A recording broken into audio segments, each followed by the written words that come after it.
तो नमस्कार बच्चों, स्वागत है आपका Awasthi coaching classes YouTube channel पर।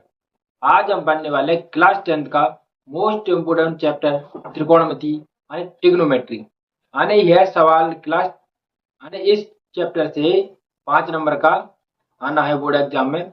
कुछ भी आए, चाहे ऑब्जेक्टिव आए या जोड़ी आए या एक क्वेश्चन आए, देखो ये क्वेश्चन आना चाहिए। इस चैप्टर से सभी बच्चे डरते हैं। तो आज हम इस चैप्टर के बारे में पूरी जानकारी लेंगे कि यह चैप्टर क्या है, इसके बारे में कैसे इसको सवाल करते हैं, इसके बारे में हम पूरी जानकारी लेंगे आज। पहले तो हम समझेंगे त्रिकोणमिति क्या होती है। क्या त्रिकोणमिति क्या होती है? देखो, त्रिकोणमिति में त्रिभुज की भुजाओं यानी जो त्रिकोणमिति है ना, उसमें हम त्रिभुज मानते हैं। क्या? त्रिभुज। त्रिभुज में हमारी तीन भुजा होती है। कितनी होती है? तीन भुजा होती है, ए, बी और सी। ठीक है, हम जानते हैं कि देखो इसकी भुजाओं और कोणों, देखो तीन भुजा होती है। कितनी? तीन। और तीन हमारे पास कोण होते हैं। कितने? तीन कोण। हम इसकी त्रिभुज की भुजाओं और कोणों के बारे में अध्ययन करते हैं, उसको ही हम क्या कहते हैं? त्रिकोणमिति कहते हैं। क्या कहते हैं? त्रिकोणमिति कहते हैं। और दूसरा है हमारा त्रिकोणमिति अनुपात, यानी एक समकोण की त्रिभुज की भुजाओं के अनुपातों को। क्या?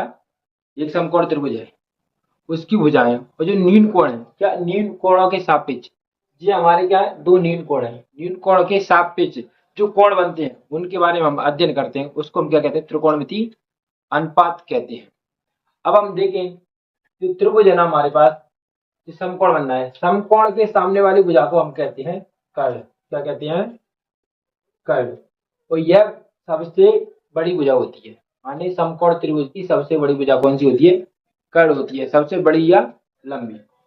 अब यहाँ पर कोण देखो, जहां पर हमारा थीटा कोण बनेगा, यानी कोण के सामने वाली भुजा को कहते हैं हम लंब। यदि कोण यहाँ पर बनना है तो लंब क्या हो जाएगा? ये वाला। और आधार ये हो जाएगा। ठीक है, यदि कोण यहाँ पर बनता है, कोण यहाँ पर बनता है तो ये चेंज हो जाते हैं। क्या हो जाते हैं? चेंज। ये वाला हमारा लंब हो जाएगा, ये वाला हमारा आधार हो जाएगा। ऐसे समझ में नहीं आ रहा? एक और चित्र बना लेते हैं हम। जैसे हमारा कर्ण रहेगा ए, बी, सी। अब देखो कोण हमारा कहाँ बनना है?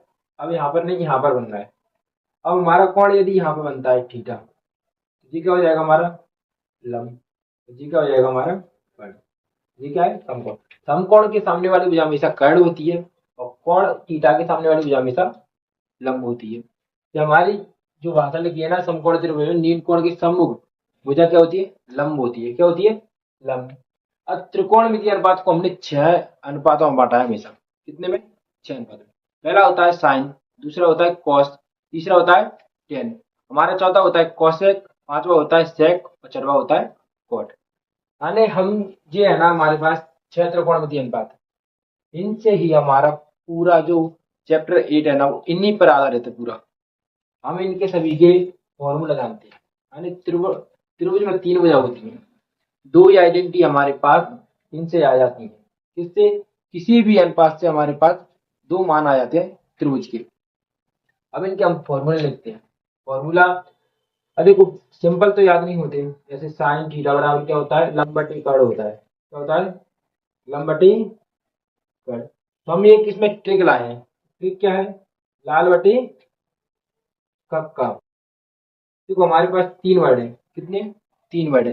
तो हमारे पास तीन वर्डों से हमारे जो है साइन कॉस टेन तीनों के फॉर्मूला बन जाएंगे। क्या? तीनों के फॉर्मूला।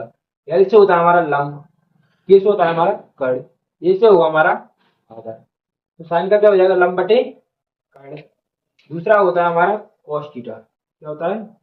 Cos theta. ये से क्या होता है हमारा? आधार। आधार तो आधार बटे क्या हो जाएगा? ए से। तीसरा होता है हमारा टेन थीटा। तो एल बटे पी यानी लंब बटे आधार। अब जो देखो हमारे पास किसका आ गया? साइन का आ गया, कोस का आ गया, टेन का आ गया। हमारे पास तीन और बचे हैं, यानी तीनों जो होते हैं ना इनके उल्टे होते हैं, यानी पलट देते हैं। जैसे हमारे पास क्या लगा? लाल बटे कक्का। तब क्या हो जाएगा? कक्का बटे लाल, कक्का बटे लाल। अब देखो साइन का उल्टा होता है कॉसेक। क्या होता है? कॉसेक। कोसेक का बनाएंगे हम पहले, कोसेक थीटा। ये क्या था हमारा, लंब बटे कर्ण, तो ये कर्ण बटे लंब। पांचवा होता हमारे सेक थीटा, अरे कर्ण बटे आधार।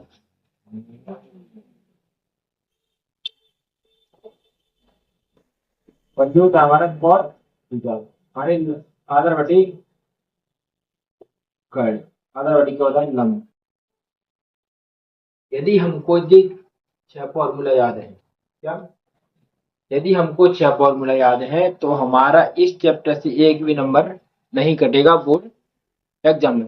एक सवाल आना पक्का है। अभी तो इसके फॉर्मूले और भी हैं, ठीक है। फॉर्मूले अभी कुछ लगा देते हैं, और हम जो सवाल करेंगे ना, आपको जो मोस्ट इम्पोर्टेंट सवाल है वो हम अगली वीडियो में बताएंगे। पहले हम इसका परिचय जान लेते हैं। तो फिर क्या जाना है, परिचय जाना है कि त्रिकोणमिति क्या होता है, त्रिकोणमिति में ध्रुव बनता है, उसके सामने वाले भुजा को क्या कहते हैं, कोण के सामने वाले भुजा को क्या कहते हैं, और हमारे पास त्रिकोणमिति अनुपात कौन कौन से होते हैं, और त्रिकोणमिति अनुपात के हमने फॉर्मूले जाने।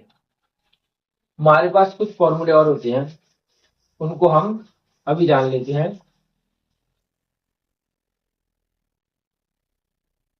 जैसे क्या होता है हमारे पास साइन थीटा का, साइन का उल्टा होता है हमारे पास कोसेक थीटा। और यदि हम कोसेक का निकालें तो एक बटे साइन थीटा। दूसरा होता है हमारे पास कॉस थीटा, कॉस का उल्टा होता है हमारा सेक थीटा, और सेक थीटा का उल्टा हुआ हमारे पास एक बटे कॉस थीटा। हमारा होता है अगला टेन थीटा, टेन थीटा का रहता है एक बटे कॉस थीटा, और दूसरा होता है साइन थीटा बटे कॉस थीटा। हमारा होता है कॉट थीटा, अगला कॉट थीटा को लिखते हैं एक बटे टेन थीटा। इसका एक और होता है कॉस थीटा बटे साइन थीटा, ठीक है। आपको यदि आपको नंबर चाहिए तो आपको ये वाला जो छह की छह त्रिकोणमिति अनुपात है वो आपको याद होना चाहिए। तो ये वाली आइडेंटिटी भी आपको याद होनी चाहिए सभी की सभी, तभी आप बोर्ड एग्जाम में अच्छे नंबर ला सकते हैं। अभी इसमें और भी है, अभी तो जो 8.1 है ना, उसके लिए इतना बेस हमको आना चाहिए, एंड मोस्ट इम्पोर्टेंट है कि आपको ये वाला आना चाहिए, ठीक है। तो हम अगली वीडियो में बात तो हम अगली वीडियो में आपको बात करेंगे यानी 8.1 के प्रश्नावली के सभी सवालों को। आप तब तक इसको अच्छे से समझें, ठीक है। एक बार समझ में नहीं आया तो वीडियो को दोबारा देखें, ठीक है। आपको ये वाली आइडेंटिटी पक्का पता होना चाहिए, ठीक है। तो आपसे मिलते हैं हम नेक्स्ट वीडियो में। तो आज के लिए धन्यवाद। जय हिंद, जय भारत।